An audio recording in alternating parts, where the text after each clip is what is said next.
It's a metal detector on the front. Ah, there, so, sensor package. yeah, so it does actually kind of do stuff, but I guess not really out here anywhere. Actually, I don't know what it would ever really detect. Do you want to drive it in kind of that figure eight again? Happen to come across a meteorite, maybe. But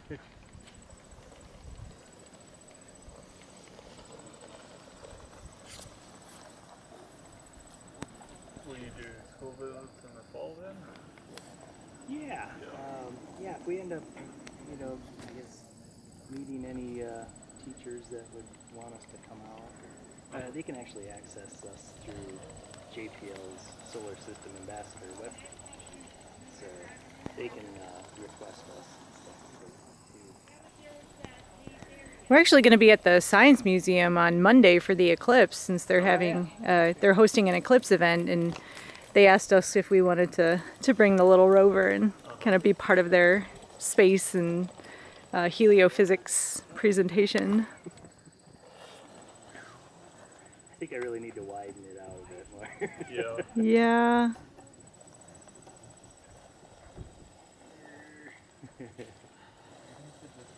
Yeah. Maybe a little weightier tires too, or even go with metal.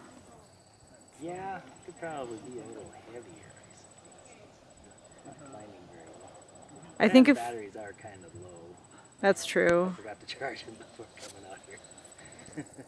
I think if we do the drone, like the sky crane thing, weight wouldn't be such a factor. Yeah. Yeah, the idea was to, launch it in a rocket, so I was trying to make it as light as possible. Now it's, I think, being that there are some regulations against guided rockets, Yeah. so we're kind of leaning more towards having a drone do a sky crane sort of thing. And so, yeah, I guess we're not quite as limited on weight. Yeah. Nifty. Yeah, thanks. Yeah, it's been fun. Yeah, this is doing a lot better than the last year. I think last fall we were up here. It had smaller tires and definitely not as powerful motors, so we found it wasn't climbing anything, even the smallest rocks and stuff. It's doing a lot better than it was last year.